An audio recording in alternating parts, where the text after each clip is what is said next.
सखी सहेली।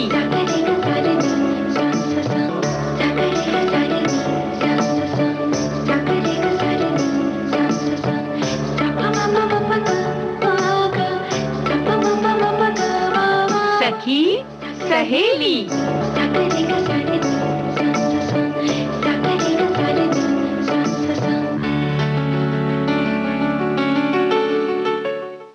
सभी सखियों सहेलियों को आकांक्षा सिंह और मंजरी वर्मा का नमस्कार। मंजरी जी, क्या हाल है? बस हाल हमेशा की तरह अच्छी बढ़िया जी। और त्योहारों का समय चल रहा है। हाँ, वो तो है, लेकिन काम भी है, लेकिन हाँ। हमेशा अच्छा ही कहना चाहिए, खिलखिलाते रहना चाहिए। ये सही बात है, बिल्कुल खिलखिलाते रहना चाहिए। हमारी सखियां भी अपने काम में व्यस्त होंगी, साफ सफाई में लगी होंगी, कुछ व्यंजन बनाने में व्यस्त होंगी, लेकिन इतनी व्यस्तता के बावजूद हम ये कहेंगे कि रेडियो सुनती रहिए, सखी जोश से भरे रहिए, है ना सखी? जोश से, हाँ, सखी सहेली सुनते रहिए और जोश से भरे रहिए।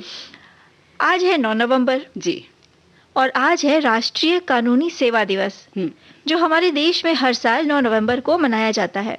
कई स्थानों पर कानूनी साक्षरता शिविरों और कार्यों की विविधता देखने को मिलती है और इस दिन खासकर सरकार एवं गैर सरकारी संगठन जो होते हैं, वो लोग कानूनी दिवस के कार्यों के बारे में लोगों को जानकारी देने के लिए, लोगों में जागरूकता पैदा करने के लिए कई शिविरों का आयोजन करते हैं। जी, और जो कोई ऐसे वर्ग हैं जिन्हें जानकारी नहीं है इसके बारे में, उनकी सहायता के उद्देश्य से निःशुल्क व कुशल कानूनी सहायता मिल सके और अपने अधिकारों के प्रति, कानून के प्रति जागरूकता के उद्देश्य से ये दिवस मनाया जाता है।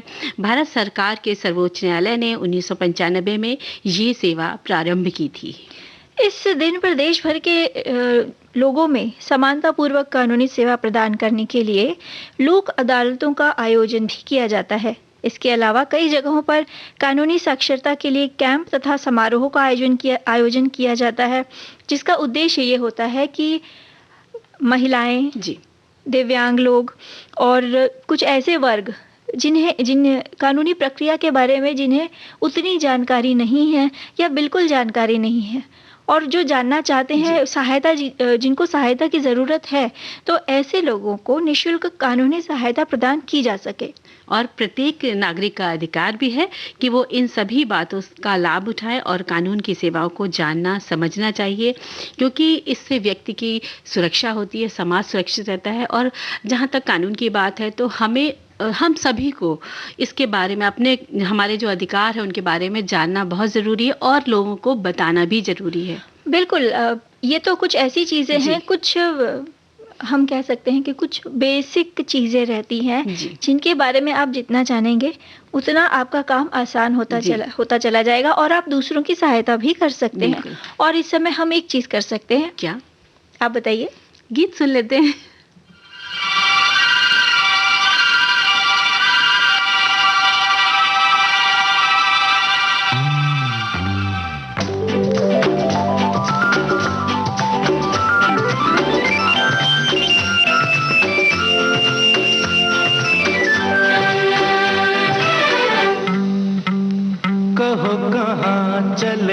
जहाँ तुम ले चलो,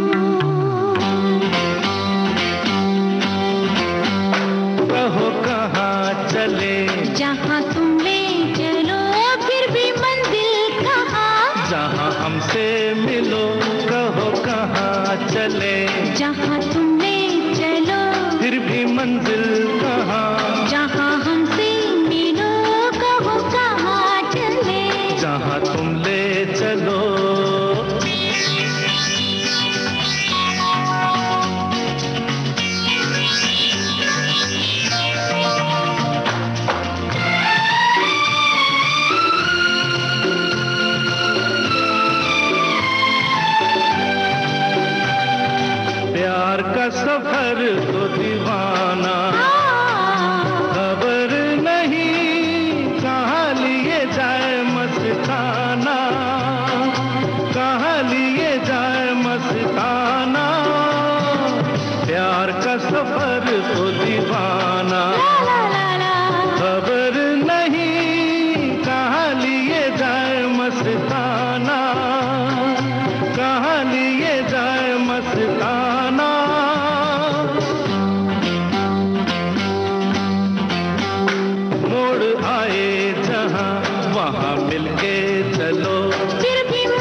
की देखो रंग रलियां, बूंदे नहीं तुम पे लुटा रही कलियां, तुम पे लुटा रही कलियां। दिल तो कहीं जाने जा, रुक जा यहीं, आगे कहीं नहीं जाना, आगे कहीं नहीं जाना।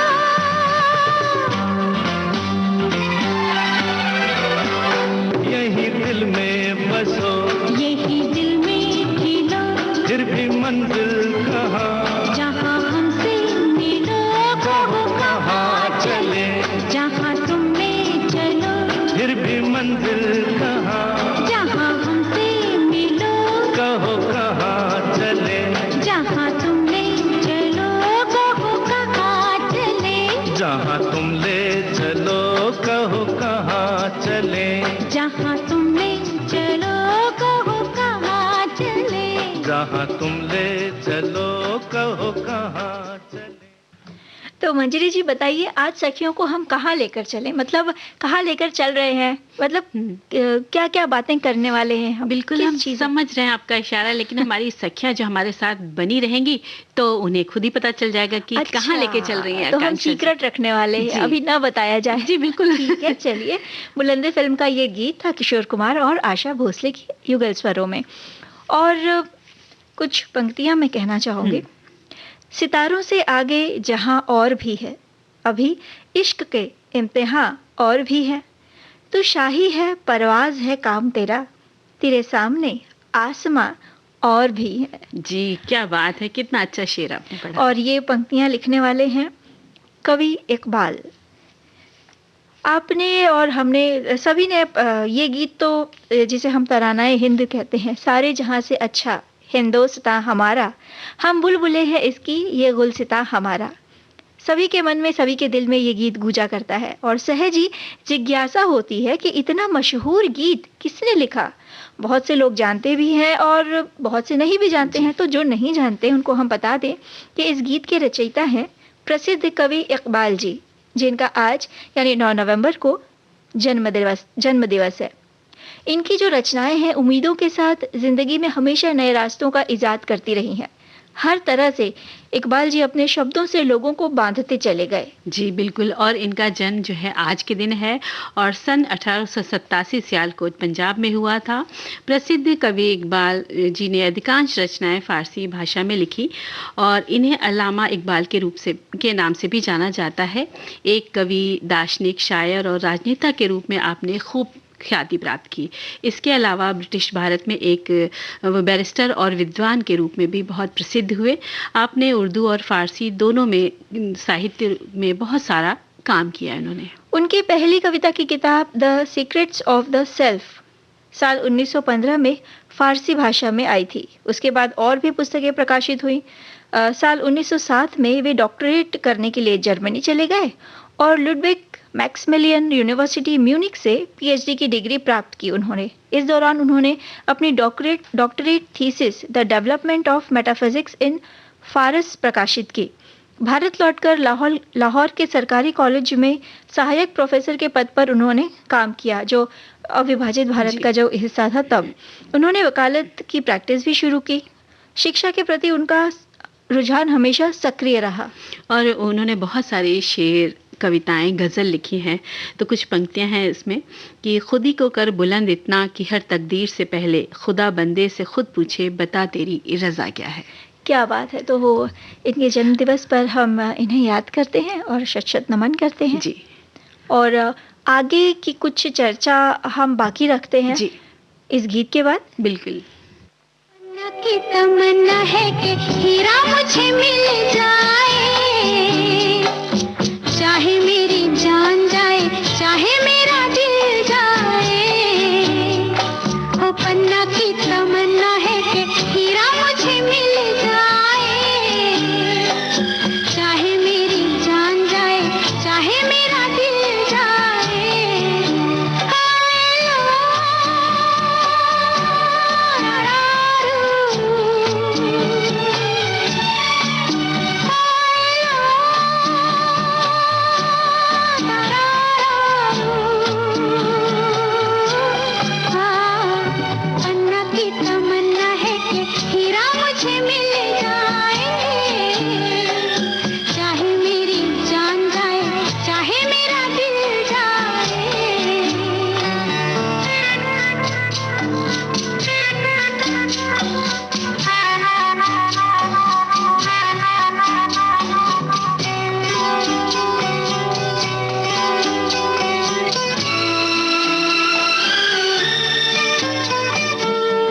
हीरा तो पहले ही किसी और का हो चुका,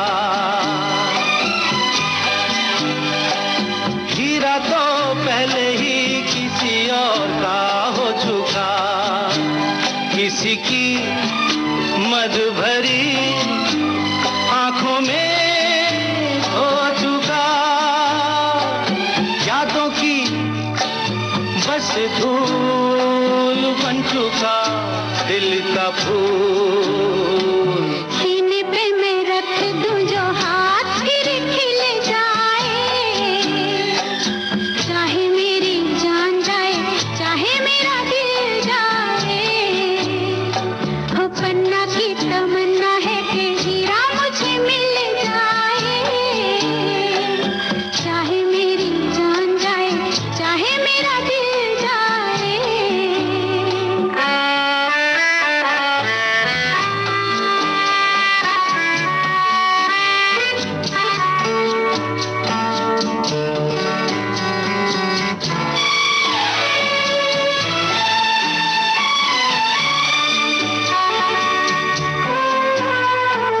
दिल तो देते हैं लेते हैं लोग कई बार, दिल तो देते हैं लेते हैं लोग कई बार, हुआ क्या किसी से किया था तुमने प्यार, यादों को छोड़ दे वादों को तोड़ दे। अपनी जगह से कैसे पर्वत हिल जाए, चाहे मेरी जान जाए चाहे मेरा दिल जाए। ला ला ला ला ला ला ला ला ला ला ला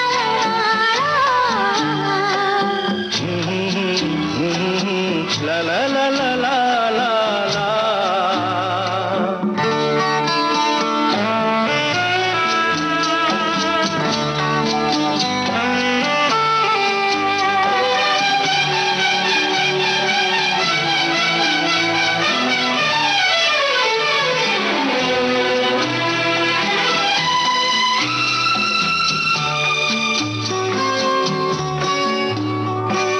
भूला ना मेरे दिल को कभी जिसका ख्याल,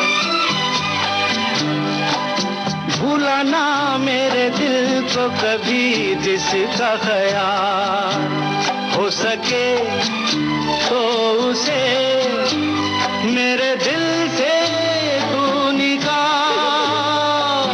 ना करूं मैं ये काम तो नहीं मेरा नाम, ना करूं मैं ये काम तो नहीं मेरा नाम। बातों से ये जख्म में जिगर कैसे सिल जाए, चाहे मेरी जान जाए चाहे मेरा दिल जाए। हो पन्ना की तमन्ना है कि हीरा मुझे मिल जाए, चाहे मेरी जान जाए चाहे मेरा दिल जाए। ओई लो दरारारू, ओई लो दरारारू, ला ला ला ला ला हीरा हीरा ला ला ला ला। ला ला ला ला ला ला ला ला ला ला ला ला ला। La la la la la la la la la la. ला ला ला ला ला ला ला ला ला ला। मंजरी जी, इस गीत के पहले हम बात कर रहे थे कवि अल्लामा इकबाल के, जिनका जन्म हुआ था आज ही के दिन 9 नवंबर सन 1877 सियालकोट पंजाब में। उनकी कुछ पंक्तियां मुझे और याद आ रही हैं।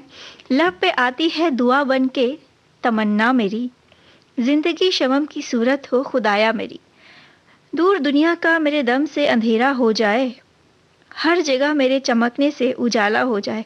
और ऐसी कई जी। नज़्में हैं, कई शेर हैं, कई गज़लें हैं जो उन्होंने लिखी हैं, और जब हम इनको पढ़ते हैं, इनको सुनते हैं, तो ये कहीं न कहीं दिल में गहरे तक उतर जाती हैं। बिल्कुल उतर जाती हैं और बहुत सी ऐसी बातें होती जिनसे हमें ज़िंदगी जीने के बहुत वो उसूल सिखा जाती हैं, कैसे जिया जाए। इस तरह की बहुत से जो फ़लसफ़े होते हैं वो समझ में धीरे-धीरे आने लगते हैं। धीरे-धीरे आने लगते हैं और इन सभी की कविताओं में, शेरों में हम अपने जीवन की एक झलक भी देखते हैं। बिल्कुल। तो बहुत अच्छा लगता है जब भी हम किसी कवि शायर की कविताओं रचनाओं को पढ़ते हैं तो। तो आगे जो हम विषय हम लेकर आए हैं, उसके पहले मैं एक प्रश्न पूछूंगी आपसे। जब आप बाहर जाती हैं, सखियां भी सुने और वो भी अपने मन में उत्तर देने की कोशिश करें, अपने आप को ही दें कि जब भी आप बाहर जाती हैं तो आप कितनी सतर्क रहती हैं अपने आसपास के माहौल के प्रति,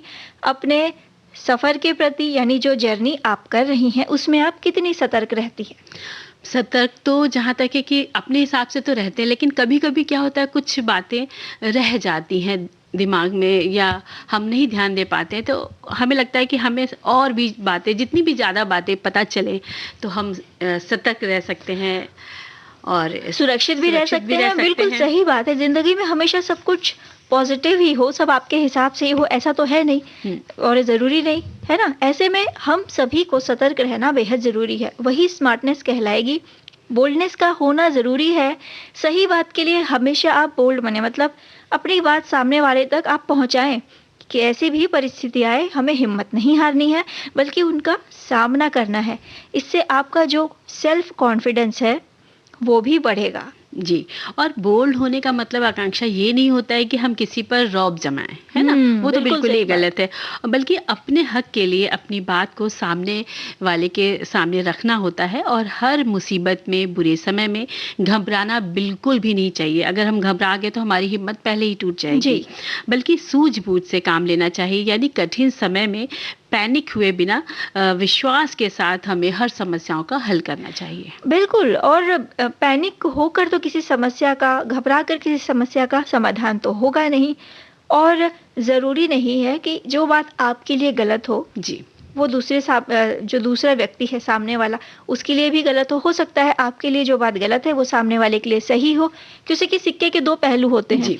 आप किसी और तरीके से सोच रहे होते हैं, सामने वाला उसे किसी और तरीके से सोच रहा होता है, तो ये जो गैप है, जो दूरी है आपसी विचारों की, ये तो आपस में बात करके ही ख़त्म की जा सकती है। तो इसलिए ज़रूरी है कि आपके जो विचार हैं वो सामने वाले व्यक्ति तक आप पहुँचाएँ, खुल के अपने विचारों को उसके सामने रखें। ऐसे ही जब कहीं सफ़र पर हम निकले होते हैं, उस दौरान चाहे हम ट्रेन से जाएँ या किसी लोकल यातायात के साधनों से, चाहे प्राइवेट गाड़ी करके जाएँ, यानी प्राइवेट कैब करके जाएँ या रिक्शा कर लें, सबसे पहले तो हमें करना ये है, कोई भी व्यक्ति हो, महिलाओं के लिए ये और ज़्यादा ज़रूरी होता है सुरक्षा के लिहाज से, कि उस गाड़ी का नंबर और ड्राइवर का नाम आपके जो परिवार हैं, परिवार के कुछ सदस्यों को भेज दें। और इसी तरह रिक्शा या ऑटो में जाते समय भी करें। कभी भी कैब या ऑटो में बैठें तो मोबाइल पर ज़ोर से बातें ना करें, धीरे से करें और रास्ते पर ड्राइवर पर पूरी नज़र रखें। आप किसी भी विषय पर किसी व्यक्ति से बात कर रहे हो मोबाइल पे, आप इस बात का ज़रूर ध्यान रखिए कि कहीं सामने वाला व्यक्ति आपकी बातों को कान लगाकर सुन तो नहीं रहा। और कुछ पर्सनल बातें होती हैं, कुछ व्यक्तिगत बातें होती हैं, अगर आप अपनी बिज़नेस डिस्कस कर रहे हैं या कुछ भी चीज़ें सामने वाले से डिस्कस कर रहे हैं, तो ज़रूरी नहीं कि आप ज़ोर-ज़ोर से ही बोलें। बिल्कुल। और कभी-कभी ऐसा होता है कि जब हम ट्रेन में भी सफ़र कर रहे होते हैं, तो वहाँ पर भी हम ध्यान नहीं देते हैं और काफ़ी ज़ोर से बातें करते हैं, जिससे आपके साथ में बैठे हुए यात्री सब सुनते हैं। या हम मोबाइल पर अपनी गैलरी को देखने लग जाते हैं या हम किसी से बात करने लग जाते हैं, तो उस पर भी दूसरों की नज़र रहती है। जो आप खड़े होते हैं बगल में, वो आपके मोबाइल को बराबर देखते रहते हैं। तो इस तरह की चीज़ों को भी ध्यान रखना चाहिए। और अगर कभी-कभी ऐसा लगता है कि हम भीड़ वाली जगह पर, हम किसी ऑटो रिक्शा से सफ़र कर रहे हैं और वो हमें लग रहा है कि वो हमारे लिए नुकसान है, ड्राइवर हमें कुछ अहित करना चाहता है, तो कोशिश करें कि किसी बहाने से आप उसको रोकने को बोले और वहाँ पे तुरंत उतर जाएं। और ये ध्यान रखना है कि थोड़ी सुनसान जगह बिल्कुल भी नहीं होनी चाहिए, जहाँ पे आपको लगे कि भीड़ भाड़ वाला इलाका है, मार्केट है, वहाँ पर अगर ऐसा कुछ लगता है, आपको शक होता है, तो आप तुरंत उतर जाएं। और अक्सर क्या होता है जब हम बैठते हैं या इसमें कैब वगैरह में, तो गेम खेलने लग जाते हैं या फिल्में देखते हैं या किसी से चैट करते हैं। तो ऐसा बिल्कुल नहीं करना चाहिए। जब भी आप यात्रा करें तो अपना पूरा ध्यान आप सफ़र पर रखें, ड्राइवर पर रखें, और इससे क्या होगा कि आपको अपने रास्ते की भी पूरी जानकारी रहेगी। जी, आप किस रास्ते जा रहे जी। हैं, वो ड्राइवर आपको कहाँ से ले जा रहा है। और ये तो हुई सफ़र की बात। इसी तरह हो किसी अच्छे कॉलेज में एडमिशन लेने की सोचते हैं जब छात्र, तो कुछ नंबर कम आए हैं, उम्मीद कम बची है, तो ऐसे में हिम्मत हारने की बजाय ठंडे दिमाग से सोचें कि क्या इसी कॉलेज में एडमिशन लेने का आखिरी रास्ता बचा है ये? क्या और कोई कॉलेज ही नहीं है? या हम और क्या-क्या कर सकते हैं? कोई ना कोई तो रास्ता ज़रूर निकल आएगा। कोई प्रोफेशनल कोर्स भी कर सकते हैं। क्या पता आपकी मंजिल कोई और हो। अपनी समस्याओं का अपने माता-पिता को अपनी समस्याएं बताएं, उनके साथ डिस्कस करें। उनके जो अनुभव है, उनसे आपको कहीं न कहीं फ़ायदा ही मिलेगा। तो एक स्मार्टनेस और बोल्डनेस की जो बात हो रही है, वो ज़िंदगी के हर निर्णय में होनी और चाहिए। हर क्षेत्र में हर होती क्षेत्र है, में हर होनी क्षेत्र में बहुत चाहिए। ज़रूरी जी। है। और जब भी हम कोई जॉब के लिए जाते हैं तो अंदर से डरे-डरे से होते हैं, पता नहीं वहाँ क्या कराया जाएगा, फलाँ काम आता है कि नहीं। कई प्रकार के हिम्मत तोड़ने वाले ख़्यालों और विचारों से हमें दो चार होना ही पड़ता है। इसलिए हिम्मत को बना के रखना चाहिए, हमेशा सीखने की कोशिश करनी चाहिए, क्योंकि हर काम, जब आप नया काम करेंगे तो आपको ज़रूरी नहीं कि वो आप उसमें पूरी तरह से पारंगत हो, आपको सीखना तो है ही। और नहीं आता है तो वहाँ के लोगों से आप पूछते रहें, लेकिन उसका भी एक तरीका होता है कि आप अपने स्वभाव को बहुत ही विनम्र बनाकर, बहुत ही सहज आदर सम्मान के साथ उनसे अगर बातें करते हैं और पूछते हैं, जानकारी लेते हैं, तो वो आपको ज़रूर देंगे। यानी हर समय हर जगह आपको स्मार्टनेस और बोल्डनेस ज़रूरी है, और ध्यान से। और यही चीज़ आपको अपने काम में भी दिखानी है कि अपना काम जो है वो आपको समय से पूरा करना है। और इसीलिए सबसे ज़रूरी है कि आप मेहनत से कभी घबराएं नहीं, अपनी स्मार्टनेस को बना कर रखें। अब बात आती है कि जब हम मार्केट जा रहे जी। होते हैं, तो कुछ ऐसे कमेंट्स सुनने को मिल जाते हैं जो हमें पसंद नहीं आते। कुछ अभद्र शब्द, कुछ अभद्र टिप्पणियाँ होती हैं। कुछ लोग आस-पास हैं तो आप सामने वाले को बेझिझक टोक सकते हैं भीड़ भरे इलाके में, और पुलिस को भी सूचित कर सकते हैं। यहाँ पर भी आपकी सतर्कता बहुत ज़रूरी है। जी।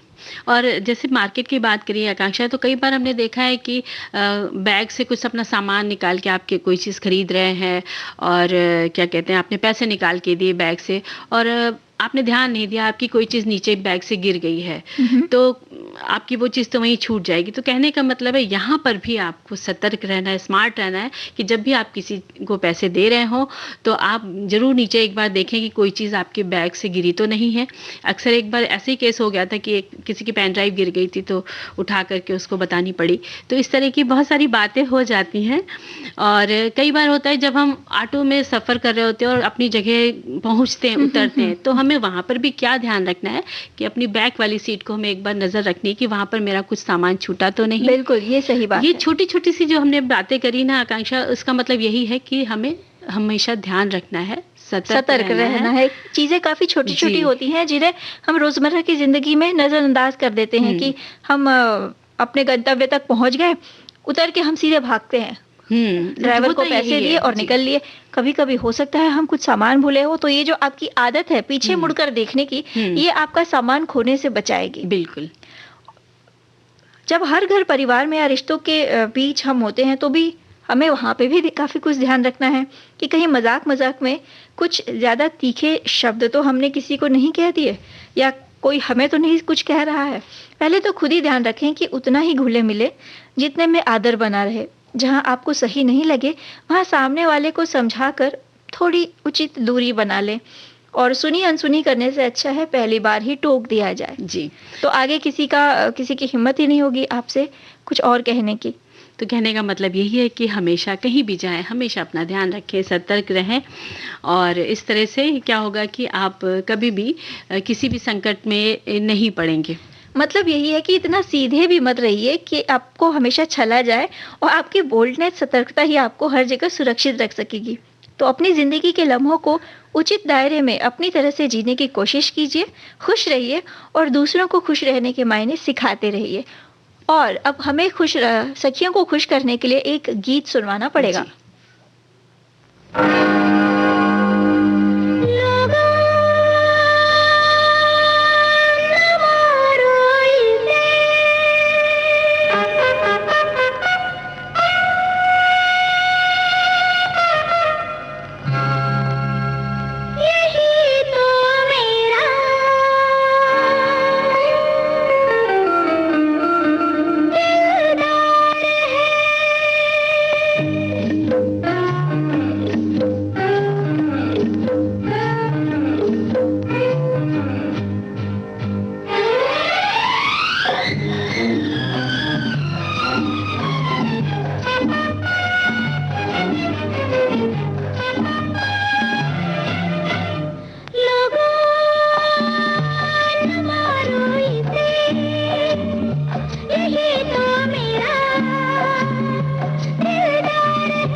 अनामिका फिल्म का ये गीत था आशा भोसले की आवाज़ों में। बहुत प्यारा सा आवाज़। गीत है ना, खो गए थे ना जी, गीत जी, में। जी।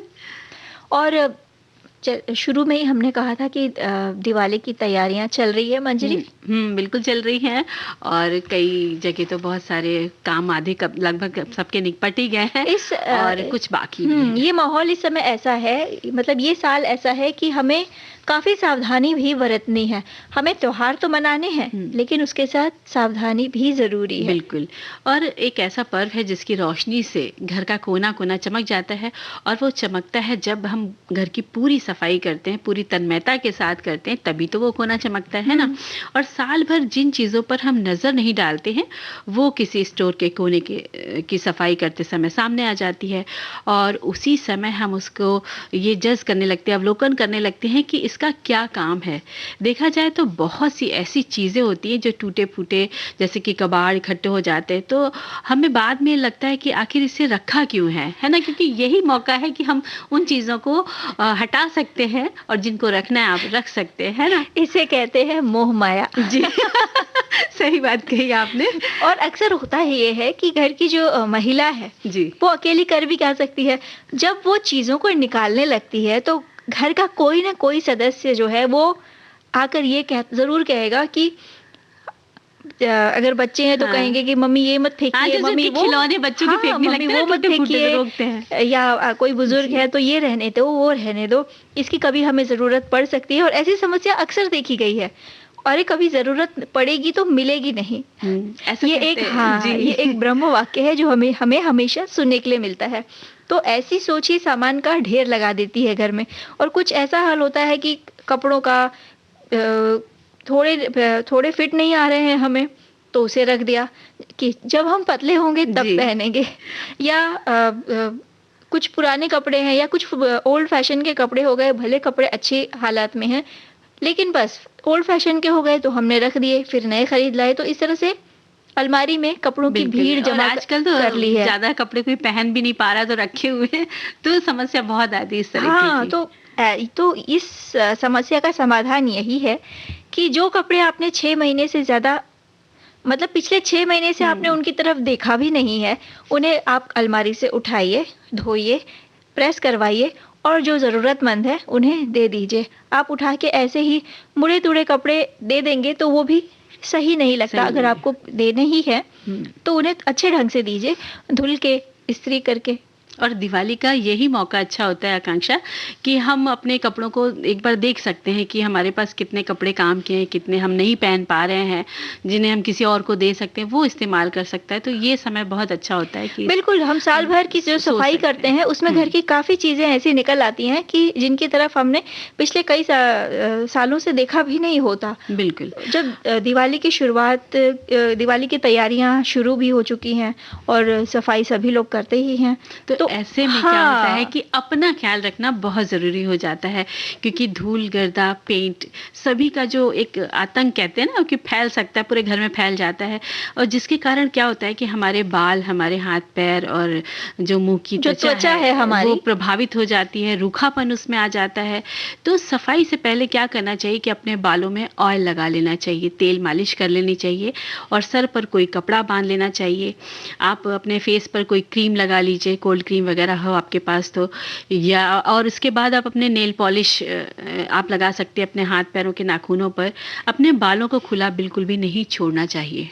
जो त्वचा पर क्रीम या मॉइस्चराइज़र लगानी अगर आप उस समय उपलब्ध नहीं है तो सबसे सरल तरीका है कि आप नारियल का तेल भी लगा सकती हैं। और कुछ इलाकों में, खासकर उत्तर भारत में, तो सरसों के तेल को काफ़ी अच्छा माना जाता है त्वचा के लिए, तो वो उसका भी इस्तेमाल किया जा सकता है। और जब भी आप कभी जाले साफ़ कर रहे हो या पंखे साफ़ करते हैं, उसकी धूल गर्दा आपकी आंखों में जाने का खतरा रहता है, तो आप आंखों पे एक चश्मा लगा के सफाई कर सकते हैं। ग्लव्स अगर आपके पास है वो पहन सकते हैं। लेकिन इन सारी सफाइयों के बीच में आपको सबसे पहले ये ध्यान रखना है कि आपको मास्क जरूर लगाना है। हाँ, ताकि आप वो जो धूल उड़ रही है उससे आप बचे रहें। जी।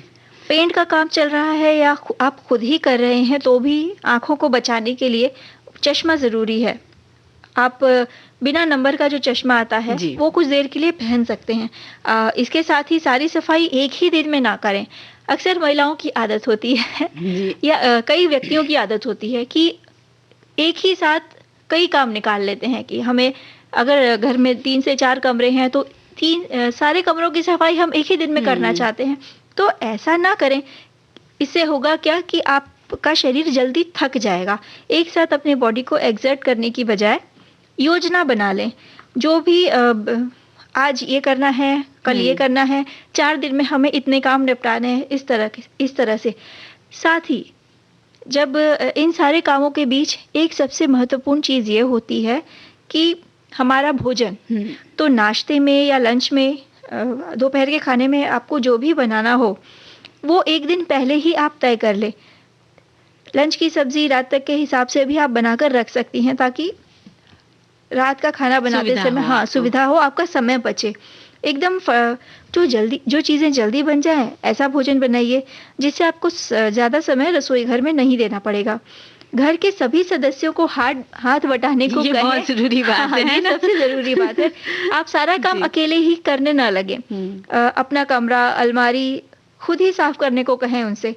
इससे सुविधा होगी और किसी एक व्यक्ति को थकान भी नहीं होगी। बिल्कुल। और एक-एक कमरे से आपको काम करने की शुरुआत करनी चाहिए और तुरंत ही जो भी सामान आप बेकार समझ रही हैं उसको डस्टबिन में डालती जाएँ या आप एक थैला ले लें, उसमें आप रखती जाएँ। ऐसे ही जब हम शू रैक की सफाई करते हैं, जूते-चप्पल निकालते हैं, तो उस समय भी जो आपके इस्तेमाल के नहीं है या किसी के इस्तेमाल के नहीं, उनको हटाती जाएँ और बाकी जूतों को अच्छे से साफ करके आप बैग में रखती जाएँ, जिससे उनमें वापस धूल नहीं लगेगी।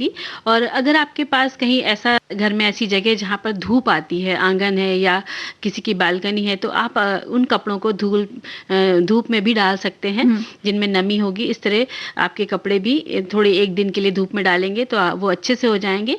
फिर आप उनको तहा करके बॉक्स में रखिए और जिस बॉक्स में आपको रखना है तो वहाँ पर कीटाणु से बचाव वाली जो गोलियाँ होती हैं उनको भी आप उसमें रख सकते हैं, जिससे कि वापस उसमें कीटाणु ना हो और पाए। ये जब आप साफ सफाई करते हैं तब एक रास्ता आने लगती है। जी। तो माहौल नीरस न लगे, उसके लिए ज़रूरी है कि आप रेडियो चलाते रहें और उस पर संगीत सुनते रहें।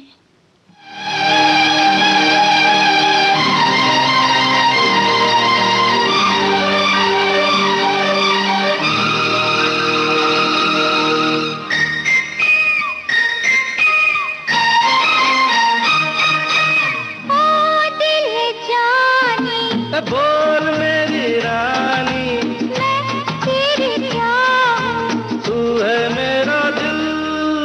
कितनी हंसी है दुनिया, सब कुछ है क्या सुहाना। हो जाए आज हम तुम, देखा करे ज़माना। ओ दिल जानी, बोल मेरी रानी, मैं तेरी क्या हूँ, तू है मेरा दिल। कितनी हंसी है दुनिया, सब कुछ है क्या सुहाना।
जमाना हो।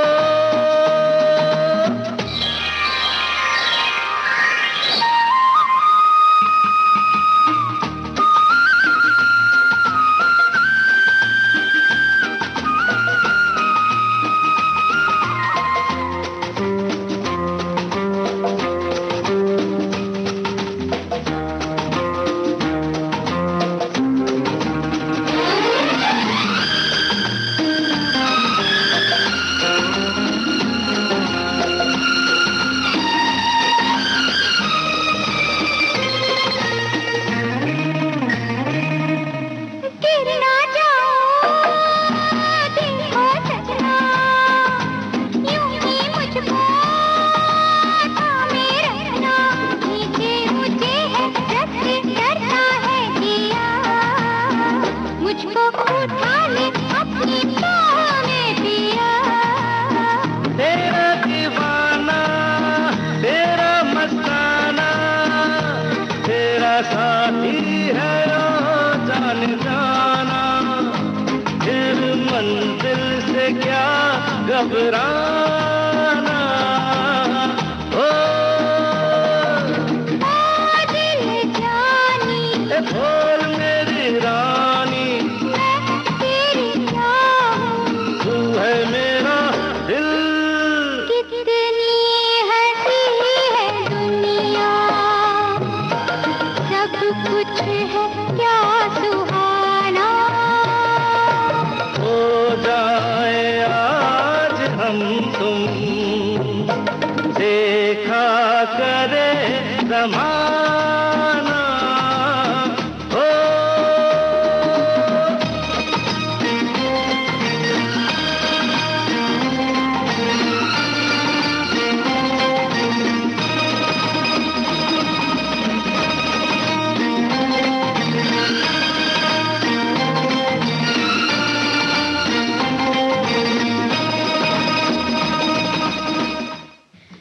मंजरी, हम दिवाली की सफाई की बातें कर रहे जी। थे जो बेहद ज़रूरी होती हैं, और कई चीज़ें होती हैं सफाई के दौरान। कुछ लोग सिर्फ साफ सफाई करते हैं, कुछ घरों में नया कलर लगवाते हैं, जी। पेंट करवाते हैं। तो जिस दिन पेंट करना हो उस दिन ये करें कि पर्दे और जो आपका फर्नीचर है लकड़ी का, उसे आप किसी पुरानी चादर से ढक दें। ढक दें। और खिड़की पे जो पर्दे लगे हैं उन्हें उतार दें और तहा कर रख दें। आपका जो लकड़ी का शोकेस है उसे आप पेपर से भी ढक सकती हैं। पंखों के जो ब्लेड होते हैं जी। उसे भी पेपर से ढकेंगी तो उन पर भी कलर, जो पेंट है आपका, वो गिरने नहीं पाएगा। ट्यूबलाइट्स पर भी पेपर लपेटा जा सकता है। साथ ही साथ जो घर के स्विच बोर्ड्स हैं उन्हें भी हम पेपर से ढक सकते हैं। एसी को, जिन घरों में एसी लगा होता है, उनको पेपर से कवर करके सेलो टेप लगा दें। लेकिन ये सारी बातें करते समय एक बात का ज़रूर ध्यान रखें कि जो भी बिजली के उपकरण हैं उन्हें आप प्लग से अलग कर दें जी। ताकि सुरक्षा बनी रहे। बिल्कुल। और इसी तरह जो हमारे जो सजावटी सामान होते हैं, आर्टिफिशियल फ्लावर्स है या जो लाइट्स वगैरह लगे रहते हैं, उनको भी बाद में आपको एक कवर करना है और बाद में आपको इसको हल्के कपड़े से साफ करना है। कुछ फ्लावर्स को आप लिक्विड सोप से, डिटर्जेंट पाउडर से आप धो भी सकते हैं। और जो हमारे, जब हम सफाई करने चलते हैं तो बहुत सारे कीटाणु निकलते हैं घरों में, किचन में खासकर रसोई वगैरह में काकरोच वगैरह पैदा हो जाते हैं। तो उनके लिए जो कीटनाशक दवाएं होती हैं तो आप उनका प्रयोग पहले कर दीजिए। हाँ, ताकि अगर कि वो बढ़े ना, इधर से छुप, मतलब हमने इधर हटाया तो दूसरी जगह छुप जाते हैं जाकर के। हाँ, वो तो कोना ढूंढते हैं, छुपने की जगह ढूंढते हैं। तो उसको पहले आप हटाएं, फिर आप सफाई करते हैं, पेंट करवाते हैं तो बहुत अच्छा रहता है। और जब किचन की सफाई करते हैं तो हम लोग सारे डब्बे, सब बर्तन निकालते ही हैं। तो उसमें जो आपके पुराने, आपको लग रहा है ये डिब्बे बेकार हैं, उनके रंग उतर गए, तो उनको आप पहले से हटा सकते हैं। और जब भी सफाई करें तो कोई भी चीज़ हटानी है तो आप एक बैग में ही रखती जाएं। जमीन में थैला रख लें, उसमें डालेंगी। और अगर जमीन पे डालते हैं तो फिर क्या होता है, वापस हमें उठाना पड़ता है, चीजें फैल जाती हैं और आपको उठाना पड़ता है। तो आप पहले से ही थैले में रखती जाएंगी तो आपको सुविधा होगी तुरंत हटाने में। हाँ, और जब आप किचन के डब्बे वगैरह साफ करें तो लिक्विड सोप जो रहता है, डिटर्जेंट पाउडर, उसको पानी में मिलाकर उससे साफ करें। तो जो चिकनाई रहती है रसोई घर में, जब हम छौंका वगैरह देते हैं तो एक चिकनाई की परत सी जम जाती है डब्बों पर। तो इससे वो साफ हो जाएगी। साथ ही साथ तांबे, चांदी और कांसे के बर्तनों को नींबू, नमक और सिरके से साफ करें तो वे चमक उठेंगे। लोहे के बर्तन पर गर्म पानी का और नमक का घोल लगाकर कुछ देर रख दें। बाद में इसे पानी से धो दें और इसका कालापन इससे दूर होगा। लेकिन लोहे के बर्तन जब भी धोएं तो उसे सुखा कर ही रखें, बिल्कुल, ताकि जंग न पकड़े। और एक बात और यहाँ पर आकांक्षा हम कहेंगे कि जब भी आप उसको पोंछते हैं तो उसके ऊपर थोड़ा सा तेल अगर लगा देंगे लोहे के बर्तन पे तो जंग नहीं लगता है जी। और जैसे नींबू की बात करिए तो कुछ कभी कभी होता है कि हमारी बास्केट में नींबू कुछ कलर बदल देते हैं ना, पुराने से हो जाते हैं, तो उन नींबू को इन सफाई में इस्तेमाल में हम ले सकते हैं। जिन नींबुओं को हम खाने के लिए इस्तेमाल नहीं कर सकते, जो थोड़े खराब से हो गए हैं। और गैस का चूल्हा, सिलेंडर, चिमनी, पाइप की सफाई का हमें खास ध्यान रखना है। बिल्कुल। और क्या करना है कि हमें जब फ्रिज साफ करना है तो उसके प्लग को पहले निकाल देना है। इसी तरह ओवन की या कोई भी आप इलेक्ट्रॉनिक चीज़ की सफाई कर रहे हैं तो सबसे पहले आप उसका कनेक्शन हटा दीजिए जिससे कि उसमें करंट ना हो। और जब भी आप सफाई करने चलें तो आप पैरों में चप्पल, स्लीपर जरूर पहने। और जब बाथरूम की सफाई करने चलते हैं तो वहाँ के जो शावर है या बाथ टब है, नल है, जो भी आपके एसेसरीज वहाँ पर सामान लगे हुए हैं उन सब की सफाई करना भी बहुत ज़रूरी, क्योंकि जर्म्स बहुत तेज़ी से वहाँ पर फैलते हैं। तो लोग घरों में डेली तो करते ही करते हैं, लेकिन अब आजकल तो खासकर सब जगह होती है तो उसका ध्यान रखना है। और फर्श पर क्योंकि आप डिटर्जेंट से धोएंगे तो आपके पैर फिसलने का डर रहता है, इसलिए बहुत आराम से करें। कभी भी जल्दबाजी में, हड़बड़ी में काम नहीं करें, नहीं तो आपको फिसलने से आपको चोट भी लग सकती है। कई छोटी छोटी चीजें होती हैं हमारे बाथरूम में जिनको हम उतना ध्यान नहीं देते। बाल्टियां हैं, मग्स हैं या ब्रश रखने का जो होल्डर होता है, इन सब की सफाई भी उतनी ही ज़रूरी है जितनी हम बड़ी चीज़ों की करते हैं। और इसके ये साफ सफाई करने के बाद एक चीज़ आप और कर सकते हैं, रूम फ्रेशनर का छिड़काव। अगर आप करना चाहें तो बाथरूम में जो एयर फ्रेशनर के जो छोटे छोटे केक जैसे मिलते हैं, टिकियाँ मिलती हैं, आप वो रख सकते हैं लटका के। तो उसकी जो भीनी भीनी सुगंध है उससे क्या होगा, बाथरूम में ताजगी सी बनी रहेगी। ड्राइंग रूम के लकड़ी के फर्नीचर पर पेन या मार्कर के निशान हो तो टूथपेस्ट या पेट्रोलियम जेली जो होती है या तेल लगाकर उसे चमकाया जा सकता है। बिल्कुल। और लेदर का फर्नीचर है तो उसे पेट्रोलियम जेली फलालेन के कपड़े में लगाकर चमका सकते हैं। बिल्कुल। और इसी तरह जो हमारे घर के शीशे, खिड़कियाँ होती हैं, उनमें शीशा लगा होता है तो आप उसको चूने की मदद से और अखबार से घिस करके भी आप साफ़ कर सकते हैं। और आपकी जो कारपेट है वो भी धूल गर्दा से भर जाती है, तो उसके लिए आपके घर में अगर सुविधा है वैक्यूम क्लीनर की तो आप उस तरह से साफ़ करें, नहीं तो उसको बाहर की तरफ निकाल करके थोड़ा सा आप किसी स्टिक से, आप डंडी से उसको थोड़ा ठोकेंगे तो धूल गर्दा निकल जाती है। तो इस तरह से आप अपने घर की सफाई छोटी छोटी चीजों को ध्यान दे सकते हैं। और हमेशा प्लान बनाकर आप, बाकायदा योजना बनाकर अगर आप कोई काम करेंगे तो आपको थकान नहीं होगी और थोड़ा थोड़ा करके आपका काम भी निपट जाएगा। और कामों के बीच अपने सेहत का ख्याल रखना भी जरूरी है। और दिवाली के समय खासकर एक चीज हम करते हैं कि अपनों को, अपने प्रियजनों को हम कुछ न कुछ उपहार स्वरूप देते हैं। इस बारे में हम चर्चा जरूर करेंगे, लेकिन इस गीत के बाद।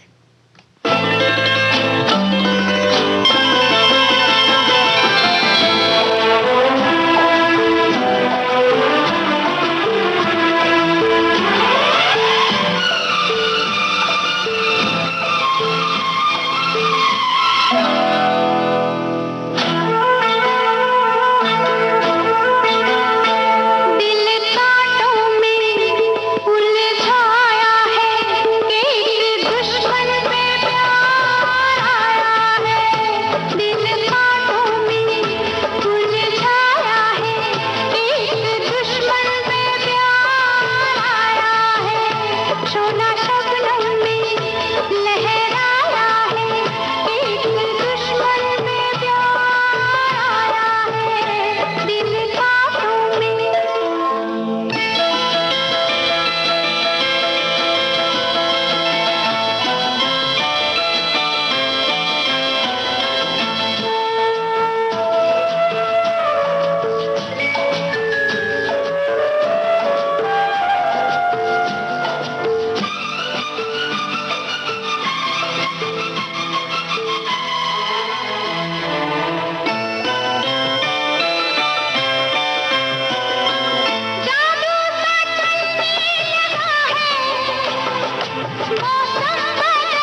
पत्थर से टकराया है, एक दुश्मन में प्यार आया है, दिल बातों में उलझाया है, एक दुश्मन में प्यार आया है। और दिवाली की सफाई तो हो गई।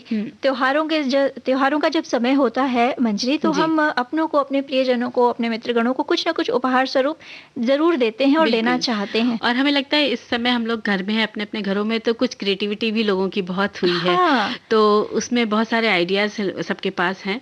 तो किसी के लिए जब आप उपहार का चुनाव करें तो ये जरूर ध्यान रखें कि सामने वाले की उम्र क्या है, उनकी रुचि क्या है, वो आपके कितने क्लोज में है, मतलब कितनी मित्रता है आपकी उनसे, या आपका जो परिवार का कोई सदस्य है, तो रिश्तों के हिसाब से आप उनके लिए उपहार दे सकते सिलेक्ट करिए। और जैसे कि बच्चे हैं आपके, बच्चों को देना है तो आप अपने हाथ से चॉकलेट वगैरह बना के खुद से दे सकते हैं, मिठाई दे सकते हैं, या बच्चों को कैंडी आइसक्रीम पसंद है तो वो आप उन्हें गिफ्ट कर सकते हैं, बना कर दे सकते हैं। बच्चे बड़े खुश हो जाएंगे कि तुरंत उन्हें आइसक्रीम खाने को मिल गई। लेकिन अपने हिसाब से देना है कि बच्चे को पता भी करना है आपको कि उसको हम आइसक्रीम देंगे तो नुकसान ना हो, इन चीज़ों का ध्यान रखना है। और साथ में आप रंगोली के जो पैकेट्स होते हैं वो आप दे सकते हैं बच्चों को, जिससे वो अपने हाथ से जब बनाएंगे सीखेंगे, इसी थोड़ी क्रिएटिविटी उभर कर आएगी। हाँ, और आप चाहें तो पॉट बना के दे सकते हैं सजाने के लिए, शोकेस, वॉल हैंगिंग बना के, बहुत सारे आइडियाज हैं, कई सारी चीजें हैं, कई तरह के आइडियाज हैं। तो इस दिवाली चूंकि हम सभी अपने अपने घरों में हैं, और अगर आप किसी को उपहार देना भी चाहें तो अपनी कुछ क्रिएटिविटी दिखाइए। और कुछ आइडिया है मेरे पास भी, कुछ सुंदर सा कुछ और चीज भी, मास्क वगैरह भी बना के दे सकते हैं ना, वो बहुत यूजफुल चीज है। तो अपनी क्रिएटिविटी दिखाइए, कुछ अपने हाथों से उपहार बनाइए और अपनों को दीजिए, देखिए वो कितने खुश होते हैं। और फिलहाल चलते चलते हम अपनी सखियों को खुश करेंगे ये गीत सुनवाकर।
अब मंजरी सखी सहेली जी। कार्यक्रम से हम लेते हैं विदा सभी सखियों को आकांक्षा से और मंजरी वर्मा का नमस्कार।